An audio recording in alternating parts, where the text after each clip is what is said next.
குறிப்பாக இது யார் சாப்பிடக்கூடாது அப்படிங்கிற ஒரு குறிப்பை நான் வந்து சொல்லி ஆகணும் அப்படின்னு சொன்னாக்க, இந்த ஹெவி பீரியட்ஸ் சொல்லக்கூடிய அதிகமான மாதவிடாய் போக்கு இருக்கிறவங்க சாப்பிடாம இருக்கணும். ஏன்னு சொன்னாக்க, ஒரு பெண்களுக்கு யாருக்கெல்லாம் மாதவிடாய் வரலையோ, அதாவது அந்த உரிய பருவ காலத்தில் மெனோபாஸ் என்று சொல்லக்கூடிய அதற்கு முன்னாக சரியான முறையில் யாருக்கெல்லாம் மாதவிடாய் வரலையோ அவர்கள் இந்த சோற்றுக்கற்றாழை சாப்பிடும்போது அவர்களுக்கு இந்த மாதவிடாய் போக்கு நார்மலாக வருகிறதாக இதில் இந்த குறிப்புகள் இருக்கிறது. அதுதான் இன்னைக்கு நிறைய சாப்பிட்ருக்காங்க. ஆக இந்த ஃபர்ஸ்ட் ட்ரைமஸ்டர் என்று சொல்லக்கூடிய முதல் 3 மாதங்களுக்கு கருவுற்ற பெண்கள் இது சாப்பிடாம இருக்கிறது நல்லது. ஏன்னா தவறுதலாக ஏமாந்து அவங்களுடைய பாடியில் சில கண்டிஷன்ஸ் வந்ததுன்னா அது கருச்செறிவதற்கும் காரணமாக இருக்கலாம். ஆனால் அதுக்காக கருச்செறிவுக்காக இதை சாப்பிட்டா அதில் ரிசல்ட் கிடைக்குமா இல்லையா சொல்ல முடியாது. இருந்தாலும் இது ஒரு செய்தியாக எடுத்துக்கொள்ளும். அடுத்தது இது யார் வேணாலும் சாப்பிடலாம் அப்படிங்கிற என்ன ஒரே விஷயம் சொன்னாக்க, நிறைய பேர் எங்கூட கம்ப்ளைண்ட் பண்ணுவாங்க, ஐயா நான் சாப்பிட்டு எனக்கு தலை பாரமாயிடுச்சு, சளி பிடிச்சிடுச்சு அப்படின்னு சொல்லுவாங்க. நான் என்ன சொல்கிறேன்னா, முறையாக சரியாக கழுவி சுத்தம் செய்த இதை சாப்பிட்றவங்களுக்கு என்றைக்குமே இந்த பிரச்சனை வரல.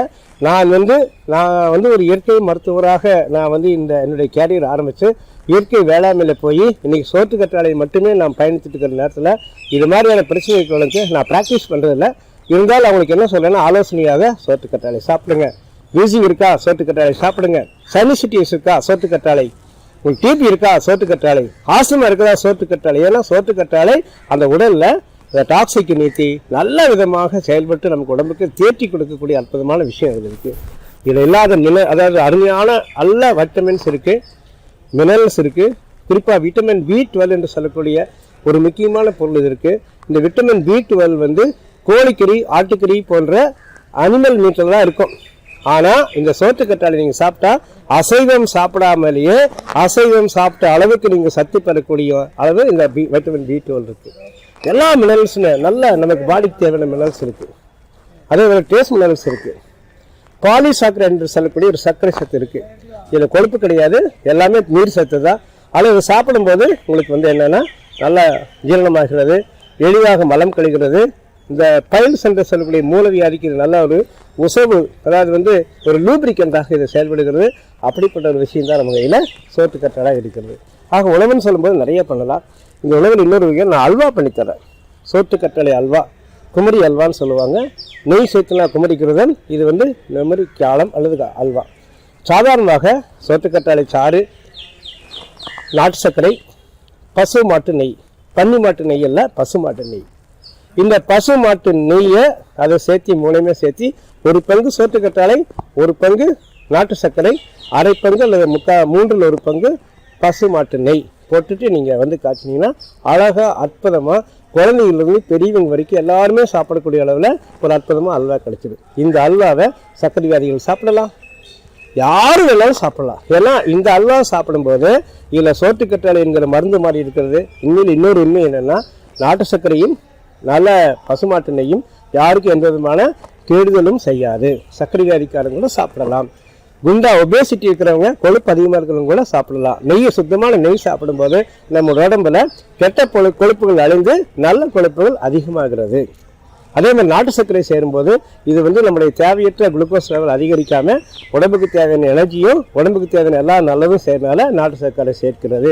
சோற்றுக்கற்றாழை தெரியும், இது உடம்புக்கு நல்லது செய்யும். ஆக சோற்றுக்கற்றாழை, நாட்டு சர்க்கரை, பசுமாட்டு நெய் 3 கலந்து அந்த அல்வா செய்யலாம். பாயசம் அப்படின்னு சொன்னாக்க, சாதாரணமாக நம்ம ஜவரிசி பாயசமோ அல்லது பாசிப்பயிறு பாயசமோ எப்படியெல்லாம் பாயசம் வைக்கிறோமோ அதே மாதிரி பாலை கொதிக்க வச்சு இதில் அந்த பொருட்களுக்கு போலாக இதை சின்ன நல்லா நடிக்கணும். இல்லைன்னா கடைசியாக நீங்கள் மிக்சியில் 1-2 கூட அடிச்சுட்டு அதில் போட்டு செய்யணும் பாயசம். குழம்பு, நீங்கள் காய்கறி குழம்பு, புளிக்குழம்பு எப்படி வைக்கிறீங்களோ அதே மாதிரி வைக்கலாம். சின்ன நீங்கள் தேவையான அளவு சைஸாக வெட்டிட்டு இதில் போட்டுக்கலாம். சூப்பு, ரசம், இதே மாதிரி ஊறுகாய், இப்படி நீங்கள் பார்த்தீங்கன்னா நம்ம சாதாரணமாக நம்ம காய்கறிகளை எப்படி நம்ம பயன்படுத்துகிறோமோ அதே போல் அந்த காய்கறிகளுக்கு பதிலாக இந்த சோற்றுக்கற்றாழையை பல விதங்களிலும் பயன்படுத்த முடியும். என்னுடைய ஆசை, என்னுடைய 25 ஆண்டு காலமாக இந்த சோற்றுக்கற்றாழையை பயணித்துக் கொள்கிற என்னுடைய ஆசை, என்னுடைய எதிர்பார்ப்பு என்னென்னா, சாதாரணமாக ஒரு பெண்மணி ஒரு கடையில் போய் எனக்கு வெங்காயம் 1/2 கிலோ கொடுங்க அண்ணாச்சி, தக்காளி 1 கிலோ கொடுங்கன்னு வாங்குறாங்க இல்லையா, அதை போல சோற்றுக்கற்றாழை 2 மடல் கொடுங்க, இல்லை 1 கிலோ கொடுங்க அப்படின்னு சொல்லி வாங்கக்கூடிய அளவுக்கு என்னுடைய தேவைகள், என்னுடைய பயன்பாடுகள் மிகணும் அப்படின்னு தான் என்னுடைய ஆசை. அது வந்துடும். அதுக்கான வேலைகள் நிறைய செஞ்சுட்டு இருக்கிறோம். அது கூடிய விரைவில் வரும்போது சாதாரணமாக மற்ற காய்கள் எல்லாமே வந்து ரசாயனத்தில் விளைக்கப்படுபவை அல்லது வந்து அதனுடைய அதாவது பண்பு மாற்றங்கள், அதாவது ஜெனடிக் மாறுபாடு செய்தவை, அப்படியெல்லாம் இல்லாமல் சோற்றுக்கற்றாழையை சாதாரண இயற்கையாக கிடைக்கக்கூடிய ஒரு பொருளை நம்ம பயன்படுத்த முடியும். ஓகே, இதுக்கு மேலே சோற்றுக்கற்றாழை வந்து பார்த்தீங்கன்னா இது உணவு அப்படின்னு சொன்னாக்க நமக்கு என்னெல்லாம் கற்பனையோ அதெல்லாம் செய்யலாம். நீங்கள் வந்து ஈவன் ஐஸ்கிரீம் இப்போ வந்து நான் செஞ்சு பார்த்துருக்குறேன் சமீபத்தில். இதை வந்து சோற்றுக்கற்றாழையை ஐஸ்கிரீமில் இன்கார்பரேட் பண்ண முடியுமா, கூட இணைக்க முடியுமா அப்படிங்கிறதுல என்னுடைய ஆராய்ச்சியில் மிகவும் வெற்றிகரமாக நடந்த ஒரு ஆராய்ச்சியில் இந்த சோற்றுக்கற்றாழையை சாதாரணமாக எல்லா ஐஸ்கிரீமில் சேர்த்த முடியும் அப்படிங்கிற ஒரு விஷயத்தில் நான் இன்னைக்கு ரொம்ப சந்தோஷப்படுறேன். ஏன்னா குழந்தைகளோ மற்றவங்களோ இன்னைக்கு ஐஸ்கிரீம்லாம் நிறைய சாப்பிட்றாங்க. அந்த ஐஸ்கிரீமு கூட எந்த விதமான செயற்கை பொருள் சேர்த்தாம, வண்ணங்கள் சேர்த்தாம, சுவைகள் சேர்த்தாம, அதில் வந்து வேறு எதுவுமே சேர்த்தாம சாதாரணமாக கையில் 5 அல்லது 10 நிமிடங்களுக்குள்ள நம்ம சோற்றுக்கற்றாழை சேர்த்து பாலும் அந்த க்ரீமும் இதை மட்டுமே சேர்த்து நம்ம சோற்றுக்கற்றாழை சேர்த்து இந்த ஐஸ்கிரீம் செய்ய முடியும் அப்படிங்கிறது நான் வந்து தனிப்பட்ட முறையில் ஒரு பயிற்சிகள் கொடுத்துருக்கிறேன். அது இன்னைக்கு வெற்றிகரமாக போயிட்டுருக்கிறேன். ஓகே, இது போல நீங்கள் அடுத்ததாக ஒரு பெரிய அளவில் இன்னைக்கு சோற்றுக்கற்றாழை பயன்படுத்துறது வந்து மருந்தாக பயன்படுத்துறது. மருந்துன்னு சொன்னாக்க நீங்கள் உச்சி முதல் உள்ளங்கால் வரைக்கும் எல்லா பிரச்சனைகளுக்குமே இது வந்து மருந்தாக பாவிக்கப்பட்டிருக்கிறது. அதில் பார்த்தீங்கன்னா சாதாரணமாக நீங்கள் சோற்றுக்கற்றாழை மென்று விழுங்கும் போது இதனுடைய வாய்ப்பகுதியில் இருக்கிற உமிழ்நீரோட சேரு செகண்ட் நேச்சுரல் சலைவா இந்த வேர்ல்டுன்னு சொல்லுவாங்க. அதாவது வந்து சலைவா என்று சொல்லக்கூடிய உமிழ்நீரை ஒத்த அளவுக்கு இதில் வந்து ஆல்கலைன் மேட்டர் இருக்குது. அப்படிப்பட்ட ஒரு அருமையான விஷயம். இது அப்படியே தொண்டை வழியாக போகும்போது இங்கே இருக்கிற வைரஸ்களெல்லாம் எடுத்துட்டு சாதாரணமாக உங்களுக்கு இறைப்பை பகுதியில் இது போய் ஒரு வலுவழுப்பான இதையை கொடுத்தது, ஒரு சுகமான ஒரு அனுபவத்தை படித்து சிறுகுடல், பெருங்குடல், மலக்குடல் வரைக்கும் பயணித்து ஆசனவாய் வரைக்கும், உதட்டிலிருந்து ஆசனவாய் வரைக்கும் ஒரே நேரத்தில் வேகமாக எந்த விதமான பின்விளைவுகளோ பக்க விளைவுகளோ இல்லாமல் உடனடியாக வினைபுரியக்கூடிய ஒரு அற்புதமான மூலிகை இது சோற்றுக்கற்றாழை தான். அப்போ இது வந்து குறிப்பாக வந்து உங்களுக்கு வந்து ஜீரண சம்பந்தப்பட்ட பிரச்சனைகளுக்கு அதிகமாக சாப்பிடுவாங்க. குறிப்பாக வந்து அசிடிட்டி என்று சொல்லக்கூடிய ஆசிட் ரிஃப்ளக்ஷன் என்று சொல்லக்கூடிய அந்த அமிலத்தன்மை எதிர்த்து வரும்.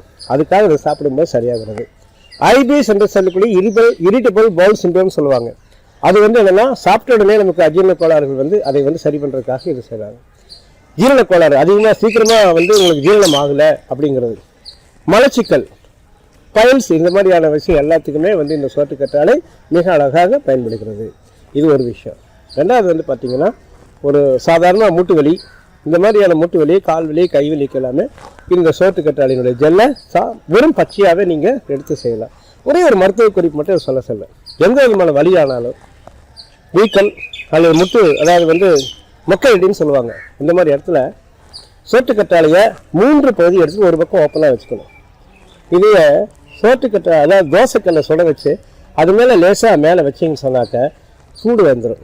இந்த சூடு தண்ணீருக்குள்ளாக நல்ல சுத்தமான கற்குமிழ் இருக்கிற மஞ்சப்பொடி, இன்னைக்கு மஞ்சப்பொடியில் கற்குமிழ் எல்லாம் போயிடுச்சு, அந்த கற்குமிழ் இருக்கிற மஞ்சப்பொடியை மேலே தூவிட்டு சூடு ஆறியவுடன் அல்லது நம்ம தோல் பொறுக்கக்கூடிய அளவில் அதை எடுத்து நீங்கள் மூட்டு வலி, கவுட்ஸ் என்று சொல்லக்கூடியதோ, அடிபட்ட இடத்துலையோ, ரத்தக்கட்டு வீக்கம் இருக்கிற இடத்துலையோ, இது மாதிரியான அதாவது எலும்பு முறிவுக்கெல்லாம் நான் சொல்லலை, அதே மாதிரி உங்களுக்கு ரத்தம் போகக்கூடிய காயத்துக்கு நான் சொல்லலை, சாதாரணமாக இதை தவிர மற்ற எல்லாத்துக்குமே நீங்கள் தோலில் போட்டுட்டீங்கன்னு சொன்னாக்க வலி குறைகிறது. காரணம் ஆந்த்ராகோடைன் என்று சொல்லக்கூடிய அற்புதமான ஒரு ஃபைட்டோ கெமிக்கல் இருக்குது, அது வலி நிவாரணியாக பயன்படுகிறது.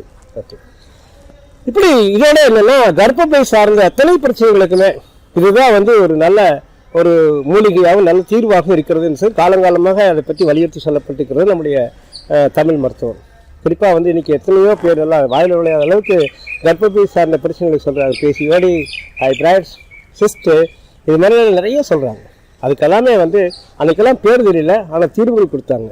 சாதாரண தினசரி ஒரு பெண் காலையில் எழுந்திரிச்சோம்னா இதை சாப்பிட்டு அல்லது நான் சொன்ன மாதிரி உணவாக சாப்பிட்டாங்கன்னா இந்த பிரச்சனைகள் எல்லாமே சரியாகிறது என்று நம்ம ஏற்கனவே வந்து இது பரீட்சைக்கு பார்த்த ஒரு விஷயங்கள். அது இன்றைக்கி அழகாக நீங்கள் பெண்ணுடைய வளர்ப்பு, அதாவது தோல் வந்து நல்லா இருக்கணும்னு சொன்னாக்க அது தினசரி தேய்ச்சிட்டு படுக்க போகும்போது தேய்ச்சிட்டு காலையில் இருந்து கிளவிக்கலாம். இல்லை சாதாரணமாக இந்த ஜெல் எடுத்து நம்ம தேய்ச்சிட்டு ஒரு 2 நிமிஷம் கழிச்சு நீங்கள் வாஷ் பண்ணலாம், தோல் நல்லா ரிசல்ட் கிடைக்கணும். ஆக இப்படிப்பட்ட பல விதங்களில் உணவாக, காஸ்மெட்டிக்காக, வெளிப்புற பர்சனல் கேராக, அதே மாதிரி உங்களுக்கு வந்து ஹோம் கேராக, அதே மாதிரி இன்னொரு விஷயத்தில் பார்த்தீங்கன்னா அக்ரிகல்ச்சரில் எய்டாக, அதாவது அக்ரிகல்ச்சர் இன்புட்டாக இது எப்படி பயன்படுதுன்னா மூலிகை பூச்சி வேட்டைகள் செய்வதற்கு இது பயன்படுகிறது.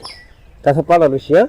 அந்த 5 இலை கஷாயம், 7 இலை கஷாயம், 10 இலை கஷாயம்னு சொல்லுவாங்க. அதில் சோத்துக்கற்றாழை ஒரு முக்கியமாக பங்கு வகிக்கிறது.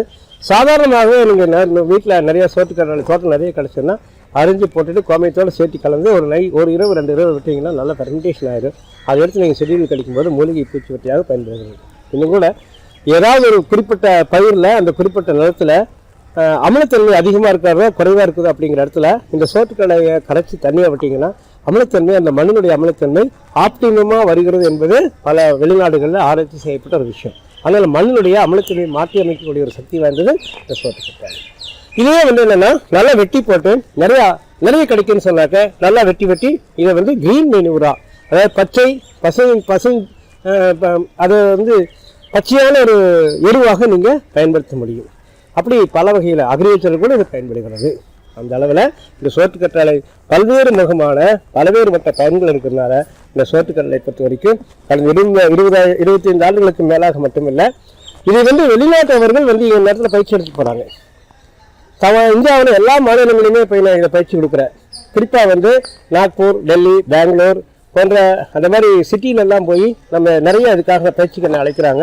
இது சாதாரணமாக இந்த ஸ்டாண்டர்டைட்டிஸ் என்று சொல்லக்கூடிய இந்த ஐடி டிபார்ட்மெண்ட்டில் வேலை செய்கிறவங்களுக்கு எல்லாமே பின்னாடி முதுகு வலிக்கும்.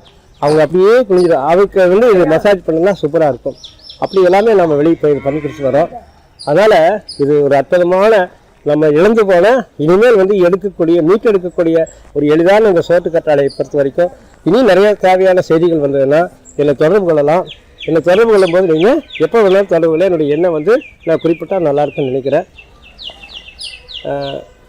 93621 38926 93621 38926 இது என்னுடைய வாட்ஸ்அப் நம்பர். என்னுடைய ஃபேஸ்புக்கில் SHAN 1955 ஷான் 1955 என்று போட்டால் லிங்கில் கிடச்சிடும். என்னுடைய வெப்சைட் அலோவேரா சண்முகம் www.aloverasanmugam.org என்று சொல்லக்கூடிய நான் இப்போ தான் வெப்சைட் ஓப்பன் பண்ணிக்கிறேன். இது கன்ஸ்ட்ரக்ஷன் இருக்குது, இன்னும் நிறைய கொண்டு வரலாம். ஆக இப்படிப்பட்ட அளவில் நான் மக்களோட தொடர்புக்கு நம்ம வசதியாக பண்ணிட்டு இருக்கிறோம். வாங்க, தொடர்பில் வாங்க, உங்கள் சந்தேகங்களை கேளுங்க, பயிற்சிகள் வேணும்னா கொடுக்குறேன். என்ன உதவிகள், என்ன ஆலோசனை வேணாலும் சோத்துக்கற்றாழை பொறுத்த வரைக்கும் எப்போதும் உங்களுக்கு நான் உங்களுக்கு சேவை செய்ய காத்திருக்கிறேன் என்பதை நன்றியோடும் வணக்கத்தோடும் கூறி விடுகிறேன். நன்றி, வணக்கம்.